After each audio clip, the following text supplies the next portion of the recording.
4.5 ঘন্টার দুর্ধর্ষ অভিযান। ভেনেজুয়েলায় হামলা চালিয়ে প্রেসিডেন্ট মাদুরো ও তার স্ত্রী আটক। বিশ্বজুড়ে তীব্র প্রতিক্রিয়া। ত্রয়োদশ জাতীয় সংসদ নির্বাচনে মনোনয়নপত্র যাচাই বাছাইয়ের শেষ দিন আজ। ঢাকা 13 ও 15 আসনে 20 মনোনয়নপত্রের মধ্যে 8টি বাতিল, 12টি বৈধ ঘোষণা। আজ ঢাকায় কুয়াশা, তাপমাত্রা 13 ডিগ্রি নিচে। ঘন কুয়াশায় শাহজালাল আন্তর্জাতিক বিমানবন্দরে সব ধরনের ফ্লাইট ওঠানামা বন্ধ। প্রিপেড মিটার বন্ধের দাবিতে ঈশ্বরদীতে হরতাল। সড়কে আগুন, যানবাহন চলাচল কম, বন্ধ দোকানপাট।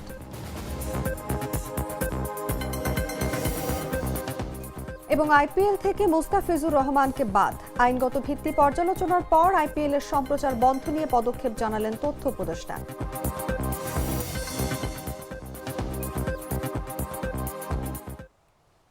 এতক্ষণ শুনছিলেন সংবাদ শিরোনাম। দর্শক, আমন্ত্রণ দুপুর 3টার সংবাদে। সঙ্গে আছি আমি অনুভা বিশ্বাস। বদলে ফেলেছি, এবার আপনিও বদলে ফেলুন। একবার প্রাণ গুঁড়া মশলা ব্যবহার করেই দেখুন। চলে যাচ্ছি পুরো খবরে। ভেনেজুয়েলায় হামলা চালিয়ে প্রেসিডেন্ট নিকোলাস মাদুরো ও তার স্ত্রীকে তুলে নিয়ে গেছে যুক্তরাষ্ট্র।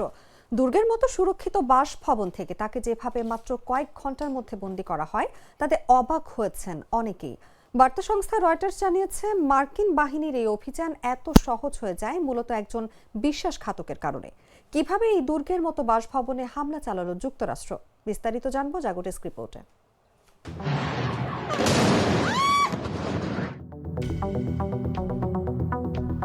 বহু মাসের পরিকল্পনা, অবশেষে সফল অভিযান। ভেনেজুয়েলায় যুক্তরাষ্ট্রের হামলার ঘটনা যেন কোনো থ্রিলার সিনেমার গল্প।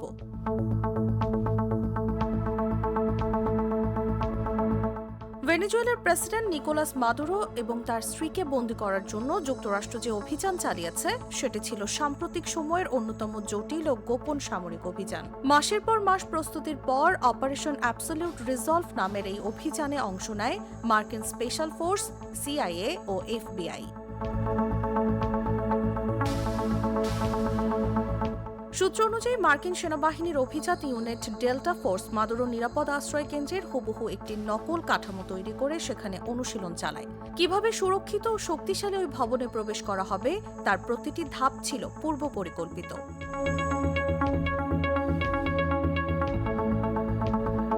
এমনকি মাদুরোর খোঁজ খবরও দেয় তারই ঘনিষ্ঠ ব্যক্তি। জানা যায়, সিআইএ এর একটি ছোট দল গেল আগস্ট থেকেই ভেনেজুয়েলায় সক্রিয় ছিল। তারা মাদুরোর দৈনন্দিন চলাফেরা, সময়সূচি এবং নিরাপত্তা ব্যবস্থা সম্পর্কে গুরুত্বপূর্ণ তথ্য সরবরাহ করে। রয়টার্সকে একাধিক সূত্র জানায়, মাদুরোর ঘনিষ্ঠ একজন ব্যক্তি সিআইএ এর জন্য কাজ করছিলেন এবং অভিযান চলাকালে তার অবস্থান নিশ্চিত করতে ভূমিকা রাখেন।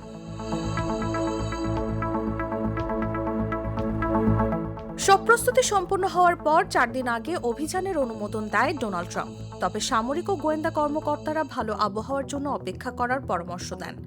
শেষ পর্যন্ত শুক্রবার রাত 10:46 চূড়ান্ত নির্দেশ দেন ট্রাম্প। শুরু হয় অপারেশন অ্যাবসলিউট রিজলভ। ফ্লোরিডার মার আ লাগো রিসোর্টে উপদেষ্টাদের সঙ্গে বসে সরাসরি লাইভ স্ট্রিমে পুরো অভিযান পর্যবেক্ষণ করেন ট্রাম্প। শুক্রবার রাত 1টার দিকে মার্কিন সেনারা মাদুরোর আবাসিক কম্পাউন্ডে পৌঁছালে তাদের লক্ষ্য করে গুলি চালানো হয়। এতে একটি হেলিকপ্টার ক্ষতিগ্রস্ত হলেও সেটি উঠতে সক্ষম ছিল। শহরের বাসিন্দাদের সামাজিক যোগাযোগ মাধ্যমে ছড়িয়ে পড়া ভিডিওতে নিচু দিয়ে উড়ে যাওয়া একাধিক হেলিকপ্টার দেখা যায়। মার্কিন সেনারা ভবনের ভেতরে ঢোকার পর মাদুরো ও তার স্ত্রী আত্মসমর্পণ করেন। ট্রাম্প জানান, মাদুরো একটি সেফ রুমে ঢোকার চেষ্টা করলেও দরজা বন্ধ করতে পারেননি। অভিযানটি এতটাই গোপনীয়তার সঙ্গে চালানো হয় যে অভিযান শুরু হওয়ার পর পররাষ্ট্রমন্ত্রী মার্কো রুবিও মার্কিন কংগ্রেস সদস্যদের বিষয়টি জানান। তবে অভিযান শুরুর আগে কিছু জানানো হয়নি। ভোর 3:20 হেলিকপ্টারগুলো সমুদ্রের ওপর পৌঁছায়। মাদুরো ও তার স্ত্রী তখন সেগুলোর ভেতরেই ছিলেন। প্রায় 7 ঘন্টা পর ট্রাম্প নিজে আটক মাদুরোর ছবি ট্রুথ সোশ্যালে প্রকাশ করেন। News desk. ভেনেজুয়েলায় যুক্তরাষ্ট্রের বড় ধরনের সামরিক অভিযানের পর দেশটির প্রেসিডেন্ট নিকোলাস মাদুরো ও তার স্ত্রীকে আটক করার ঘটনায় বিশ্বজুড়ে তীব্র আলোচনার সৃষ্টি হয়েছে। এই ঘটনায় কেউ কড়া ভাষায় নিন্দা জানিয়েছেন, আবার কেউ প্রকাশ্যে বা নীরব সমর্থনও দেখিয়েছেন। স্থানীয় সময় শনিবার ভেনেজুয়েলা চালানো বড় ধরনের হামলার পর মাদুরো ও তার স্ত্রীকে আটক করে নিয়ে যায় মার্কিন বাহিনী। পরে জানানো হয় নিউ ইয়র্কে মাদক সংক্রান্ত মামলায় তাদের বিরুদ্ধে অভিযোগ গঠন করা হয়েছে।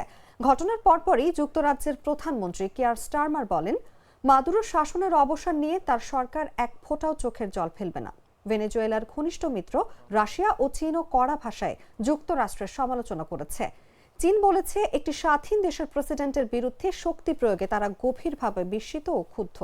রাশিয়ার অভিযোগ, যুক্তরাষ্ট্র সরাসরি সশস্ত্র আগ্রাসন চালিয়েছে। ইরান এই হামলাকে ভেনেজুয়েলার জাতীয় সার্বভৌমত্বের স্পষ্ট লঙ্ঘন বলে আখ্যা দিয়েছে। তেহরানের সঙ্গে ওয়াশিংটনেরও টানাপোড়েন রয়েছে।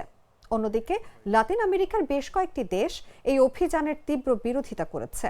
কলম্বিয়ার প্রেসিডেন্ট গুস্তাভো পেত্রো একে লাতিন আমেরিকার সার্বভৌমত্বের উপর সরাসরি আঘাত বলেছেন। Giving them plenty of room to operate.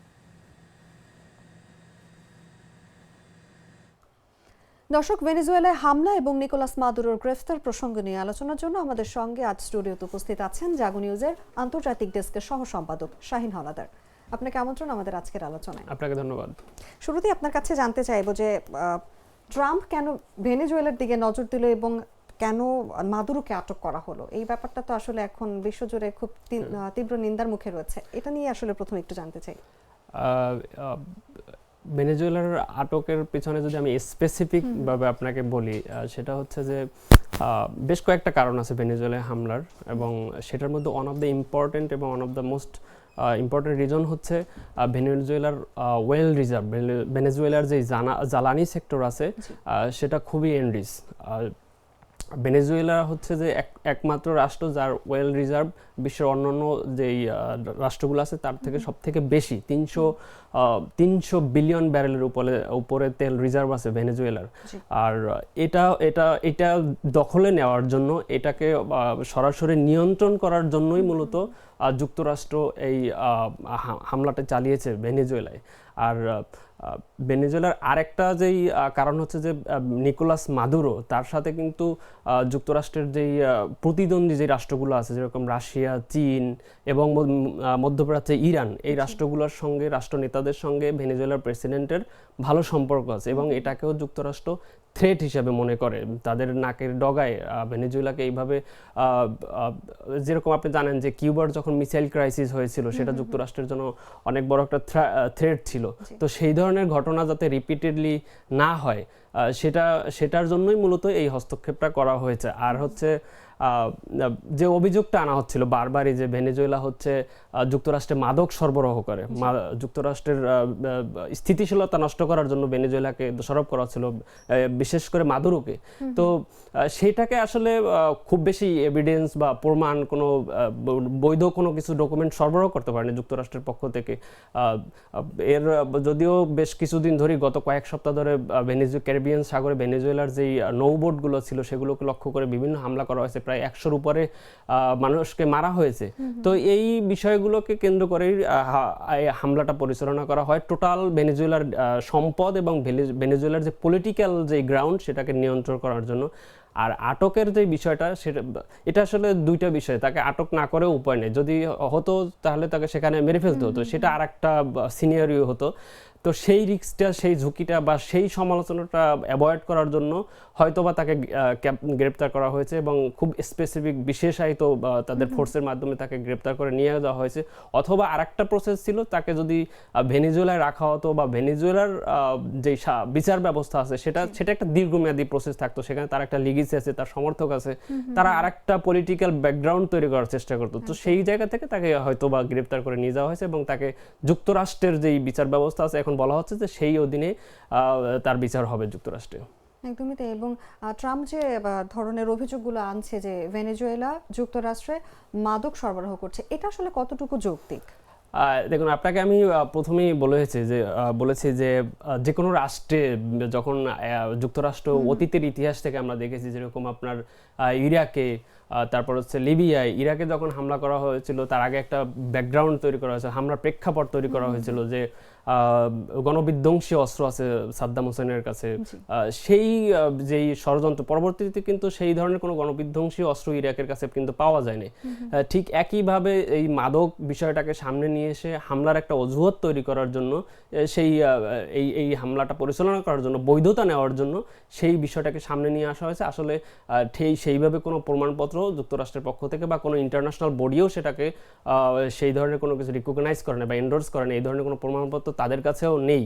আর একটা বিষয় ছিল যে ইমিগ্রেশন, অবৈধ ইমিগ্রেশনের নিয়েও তাদের একটা জটিলতা ছিল। কিন্তু সর্বোপরি নিকোলাস মাদুরো কিন্তু বলছিলেন আলোচনার কথা, কিন্তু আলোচনা চালিয়ে যাওয়ার কথা বলছিলেন। যুক্তরাষ্ট্রের প্রেসিডেন্ট ডোনাল্ড ট্রাম্পকে তিনি প্রস্তাবও দিয়েছিলেন আলোচনার জন্য, কিন্তু সমস্ত প্রস্তাব বা আলোচনাকে উপেক্ষা করেই এই ঘটনাটি ঘটানো হয়েছে। ভেনেজুয়েলার উপরে হামলা এবং মাদুরোকে বন্দী, এবং পাশাপাশি আমরা যেটা জানি যে ট্রাম্প ভেনেজুয়েলার শাসন চালানোর একটা ঘোষণাও দিয়েছে। আসলে এই সব ঘটনা আন্তর্জাতিক ইস্যুতে কি ধরনের প্রভাব ফেলছে, বা এই ঘটনাগুলো আসলে বিশ্ববাসীকে কি ধরনের বার্তা দিচ্ছে? এরই মধ্যে বিশ্বের বিভিন্ন সব জায়গা থেকেই বিভিন্ন ধরনের রিয়াকশন আসছে। বিশ্বের যেই বিশ্ব বড় সংস্থাগুলো, বিশেষ করে আমি যদি বলি জাতিসংঘের প্রেসিডেন্ট অ্যান্টোনিও গুতেরেস অলরেডি এটার জন্য কন্ডেম জানিয়েছেন। তিনি বলেছেন যে যে কোনো ধরনের যে কোনো রাষ্ট্রের সভরেনিটি অথবা যেই আন্তর্জাতিক যে ল আছে সেগুলো অন্তত মানা উচিত। তো সেই ক্ষেত্রে তিনি এটা লঙ্ঘন হয়েছে বলেই তিনি ইঙ্গিত দিয়েছেন এবং এটার নিন্দা জানিয়েছেন। এরই মধ্যে রাশিয়া থেকে যুক্তরাষ্ট্রের এরই মধ্যে ভেনেজুয়েলার যে নীতি, ভেনেজুয়েলার যে পলিসি, সেটার প্রতি আগে থেকেই সমর্থন দিয়ে আসছিলেন। তারপরও এখনও তারা বলছে যে তাদের সমর্থন ভেনেজুয়েলার প্রতি আছে, কিন্তু যুক্তরাষ্ট্রের যে হামলাটা সেটা আন্তর্জাতিক আইনের বিরুদ্ধে, আন্তর্জাতিক আইনের লঙ্ঘন। এবং একই সুরে কথা বলছে কিন্তু চীনও, কারণ তাদের সাথে সেই সম্পর্কটা ছিল। এর বাইরেও কিন্তু আন্তর্জাতিকভাবে সারা বিশ্ব থেকেই রিপারকেশন আসছে, প্রতিক্রিয়া দেখানো হচ্ছে যে এটা যেই বৈধ যে নীতি নৈতিকতা, যেই গণতন্ত্র বা সার্বভৌমত্বের যে কথাগুলো বলা হচ্ছিল সেইগুলোর লঙ্ঘন বিদায় এটার প্রতিক্রিয়া জানানো হচ্ছে। কারণ হচ্ছে আপনি দেখেন, যখন সার্বভৌমত্বের প্রশ্ন আসে, যখন একটা বড় রাষ্ট্র, যুক্তরাষ্ট্রের মতো একটা রাষ্ট্র, ছোট একটা রাষ্ট্র হলেই যে তাকে হামলা করা যায় বা তাকে পলিটিক্যালি হস্তক্ষেপ করা যায়, তার সম্পদ জব্দ করা যায়, সেটার একটা ন্যাক্কারজনক একটা ইতিহাস হয়ে থাকবে সারা বিশ্বের জন্যই। কারণ আপনি যদি দেখেন রাশিয়ার সাথে ইউক্রেনের একটি সংঘাত চলছে, এখন কি তাহলে কি রাশিয়া কি ইউক্রেনকে দখল করে নেবে, অথবা রাশিয়া কি ইউক্রেনের যে প্রেসিডেন্ট আছে তাকে কি তিনি হামলা করে এইভাবে কি উঠিয়ে নিয়ে গিয়ে তার বিচার করবেন? অথবা চীনের সাথে আপনি জানেন তাইওয়ানের একটা বিরোধ চলছে, তাইওয়ান হচ্ছে একটা আলাদা দ্বীপ। তো এখন চীন কি তাহলে তাইওয়ানকে দখল করে নেবে বা তাইওয়ানকে কি এভাবে সামরিকভাবে হস্তক্ষেপ করবে? তাহলে তো সেটার একটা বৈধতা দেওয়া হয়ে যাচ্ছে। তাহলে বিশ্বের যে ছোট ছোট যে গণতান্ত্রিক রাষ্ট্র আছে, তার প্রতিবেশী যে বড় বড় রাষ্ট্রগুলো আছে, তারা কি সেখানে মিলিটারিলি হস্তক্ষেপ করবে? সেই ব্যাপারটা এখানে একটা আলোচনার বিষয়, এবং বলা হচ্ছে যে এটা একটা ন্যাক্কারজনক ঘটনা। কারণ এইভাবে কোনো রাষ্ট্র আরেকটা রাষ্ট্রকে সরাসরি হস্তক্ষেপ করতে পারে না। প্রথমে যেটা করা যায় সেটা হচ্ছে যে কূটনৈতিকভাবে আলোচনা করা যেতে পারতো, অথবা ভেনেজুয়েলার প্রেসিডেন্টের সাথে তারা এটা আগেই ছিল নিষেধাজ্ঞার আওতায় ছিল, ভেনেজুয়েলা অনেক দিন থেকে নিষেধাজ্ঞার আওতায় ছিল, কিন্তু কোনো কিছুতেই কাজ হচ্ছিল না। তারপর যখন তার ভেনেজুয়েলার সম্পদের উৎস হচ্ছে তেল, সেটা রপ্তানি বন্ধ করা দেওয়া হচ্ছিল। ক্যারিবিয়ান সাগরে তাদের তেলের যে জাহাজগুলো ছিল সেগুলো জব্দ করেছিল। এই পর্যন্ত এইটা এনাফ ছিল, ঠিক আছে। এটার আরও হয়তো ডিসকাশন করতে পারতো, জাতিসংঘ এটা নিয়ে আলোচনা করতে পারতো, নিষেধাজ্ঞার আওতায় নিয়ে আসতে পারতো। কিন্তু যখন এটা সামরিকভাবে একটা রাষ্ট্রের সার্বভৌমত্বের উপর এভাবে ন্যাক্কারজনকভাবে হামলার ঘটনা ঘটে, তখন সারা অন্যান্য ছোট রাষ্ট্র, বড় রাষ্ট্র সবার ভিতরেই একটা প্রতিক্রিয়া থাকে যে তাহলে কি ছোট রাষ্ট্রগুলোর অস্তিত্ব থাকবে না? একদমই তাই, খুব ভালো বলছিলেন। এবং একটু জানতে চাইবো যে ভেনেজুয়েলায় নতুন শাসক হিসেবে নোবেল শান্তি পুরস্কার জয়ী মারিয়া করিনা মাচাদোকে কিন্তু বসানোর সম্ভাবনা নাকচ করে দিয়েছেন ডোনাল্ড ট্রাম্প, যেটা আমরা ইতোমধ্যে জানি। বরং যুক্তরাষ্ট্রের মাদুরো সরকারের বর্তমান যে ভাইস প্রেসিডেন্ট ডেলসি রদ্রিগেজের সঙ্গে কাজ করতে আগ্রহী, এই কথাও কিন্তু ট্রাম্প জানিয়েছেন। কেন আসলে রদ্রিগেজকে ট্রাম্প গুরুত্ব দিচ্ছেন? এটা একটা খুবই ইন্টারেস্টিং বিষয় যে রদ্রিগেজ হচ্ছে ভাইস প্রেসিডেন্ট কারেন্ট রিজিমের, নিকোলাস মাদুরোর রিজিমের তিনি হচ্ছেন ভাইস প্রেসিডেন্ট। তো এখন ডোনাল্ড ট্রাম্প অর্থাৎ যুক্তরাষ্ট্র তার উপরই ভরসা রাখছেন। এটা একটা খুবই ধোঁয়াশা এবং অস্পষ্ট। এবং আপনি এর আগে রিপোর্টেও বলছিলেন যেমনটি ভেনেজুয়েলার ভিতর থেকেই যুক্তরাষ্ট্রকে তথ্য দেওয়া হচ্ছিল। ভেনেজুয়েলার কোনো একজন প্রেসিডেন্ট নিকোলাস মাদুরোর খুব ঘনিষ্ঠ এক ব্যক্তি নাকি সিআইএ যুক্তরাষ্ট্রের যেই গোয়েন্দা সংস্থা আছে তাদেরকে তথ্য সরবরাহ করছিলেন। এবং পুরো তাদের যেই এই রাষ্ট্রের যেই অন্যান্য কাঠামোগুলো আছে, যেরকম তাদের সিকিউরিটি ফোর্সেস, তাদের সেনাবাহিনী, তাদের ইন্টারনাল যেই বাহিনীগুলো আছে, তারা কিন্তু সম্ভবত ভেনেজুয়েলার প্রেসিডেন্টের নিকোলাস যে মাদুরো তার নির্দেশনা মানেননি বা শোনেননি। তাহলে এইভাবে একটা রাষ্ট্রের প্রধানকে মাত্র 4 থেকে 5 ঘন্টার মধ্যে একটা অপারেশন চালিয়ে নিয়ে যাওয়া হয়, সেইটা এখানে একটা ইঙ্গিত আছে। হয়তো ভেনেজুয়েলার প্রেসিডেন্টের সঙ্গে অন্য যারা ছিল তারা কোঅপারেট করতেছিলেন না, এবং ভাইস প্রেসিডেন্টও হয়তো যুক্তরাষ্ট্রের সাথে কোনো আতাত বা কোনো নেগোসিয়েশন বা তাদের মধ্যে আগেই কোনো আলোচনা হয়েছিল কিনা সেই বিষয়টা এখানে অস্পষ্ট থেকে যাবে। হয়তো কিছুদিন পরে এটা ক্লিয়ার হবে।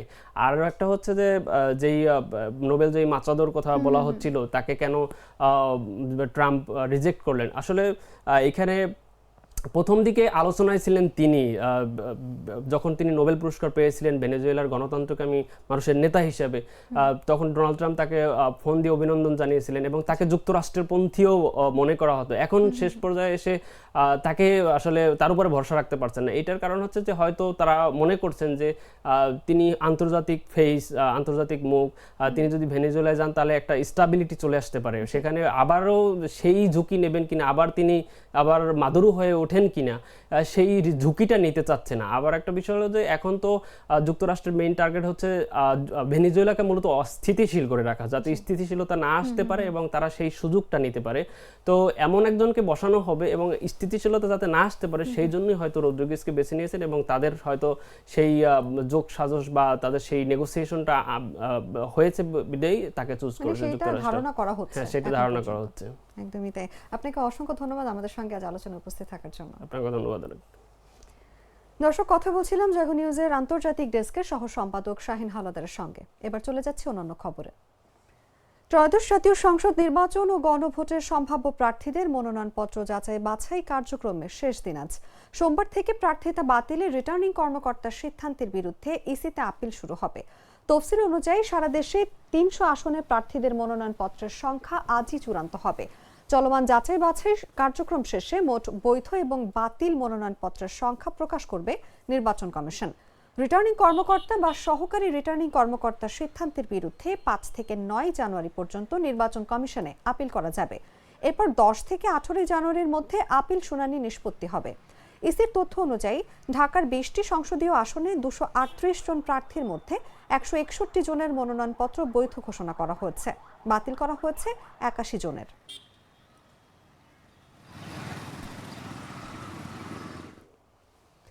মনোনয়নপত্র যাচাই বাছাইয়ের মাধ্যমে ঢাকা 13 এবং 15 আসনে মোট 20টি মনোনয়নের মধ্যে 8টি বাতিল ও 12টি বৈধতা পেয়েছে বলে জানিয়েছেন আঞ্চলিক নির্বাচন কর্মকর্তা মোহাম্মদ ইউনুস আলী।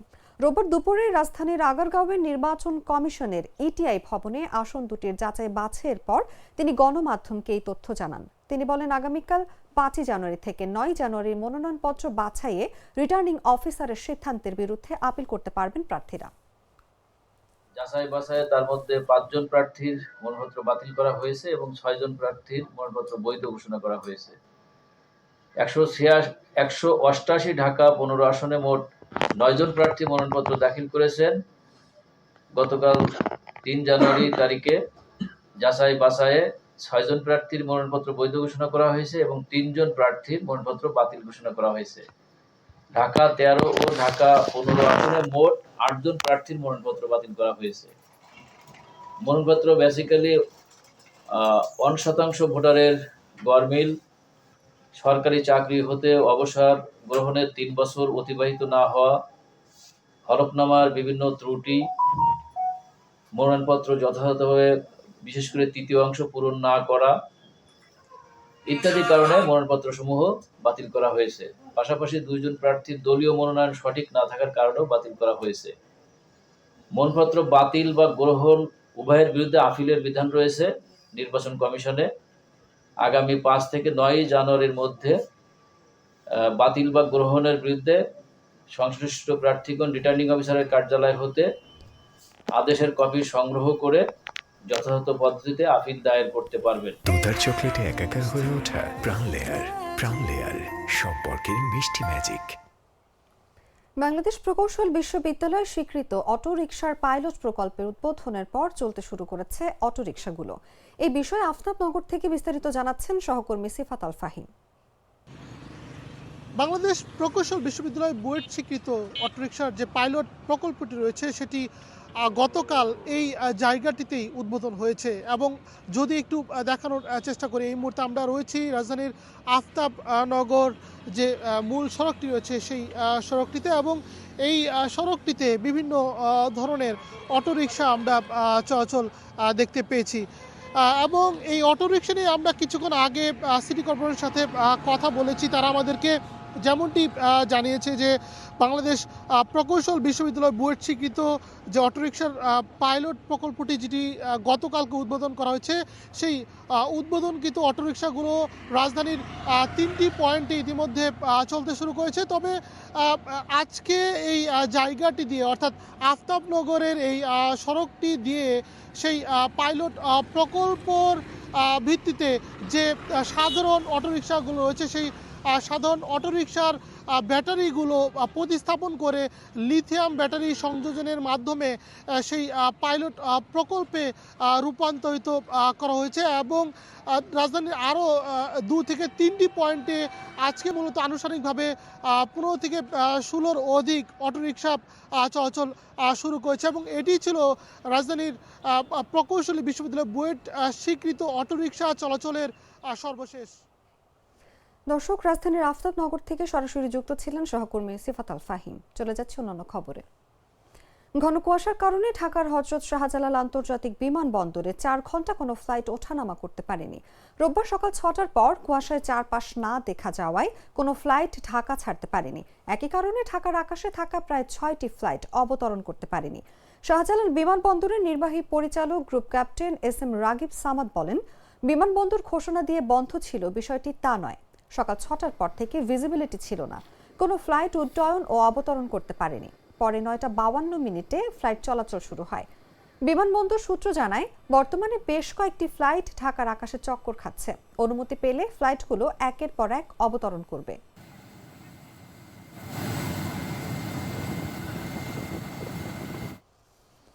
পাবনার ঈশ্বরদীতে প্রিপেড মিটার সংযোগ বন্ধ।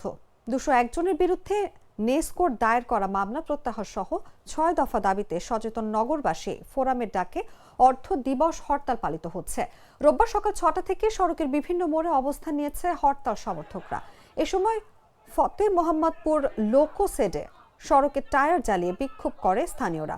খবর পেয়ে পুলিশ ঘটনাস্থলে এসে টায়ারের আগুন নিভিয়ে দেয় এবং শান্তিপূর্ণ পরিবেশ বজায় রাখার আহ্বান জানান। এছাড়া ঈশ্বরদী বাজার ও পৌর শহরের প্রধান সড়ক স্টেশন রোডের বেশিরভাগ দোকানপাট বন্ধ দেখা যায়। সড়কে যানবাহন তুলনামূলক কম চলাচল করছে।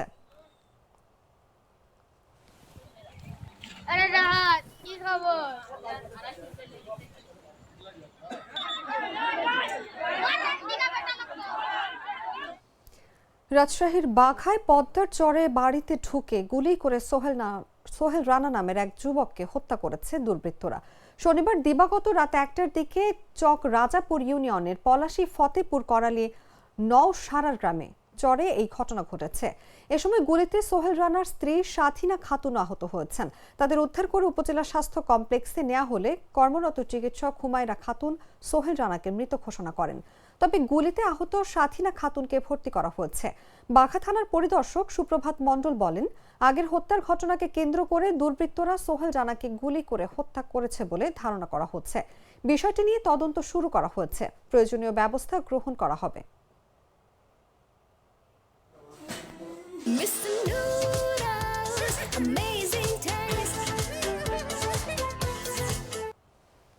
সংবাদ শেষ করব খেলার খবর জানিয়ে।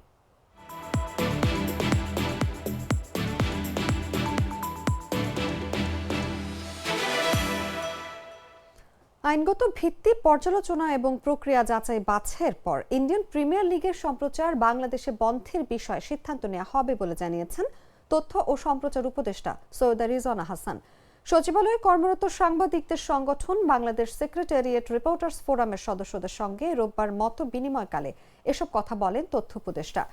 সচিবালয়ের গণমাধ্যম কেন্দ্রে এই মত বিনিময় অনুষ্ঠিত হয়। আইপিএল থেকে বাংলাদেশের ক্রিকেটার মুস্তাফিজুর রহমানকে বাদ দেওয়া হয়েছে। এর পরিপ্রেক্ষিতে আইন উপদেষ্টা আইপিএল এর সম্প্রচার বাংলাদেশে বন্ধ রাখার প্রস্তাব দিয়েছেন।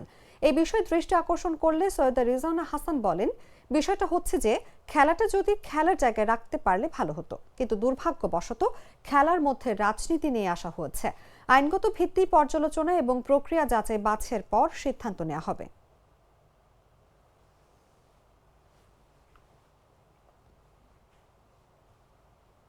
সংবাদ শেষ করার আগে শিরোনামগুলো জানিয়ে দিচ্ছি আরো একবার।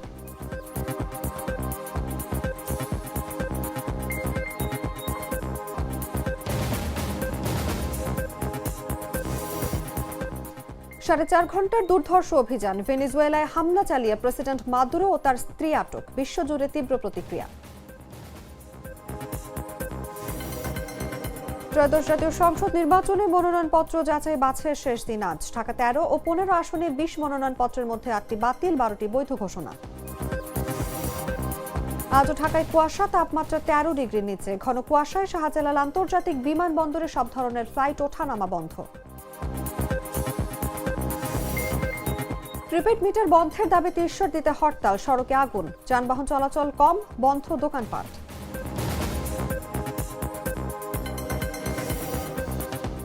এবং আইপিএল থেকে মুস্তাফিজুর রহমানকে বাদ, আইনগত ভিত্তি পর্যালোচনার পর আইপিএল এর সম্প্রচার বন্ধ নিয়ে পদক্ষেপ জানালেন তথ্য উপদেষ্টা।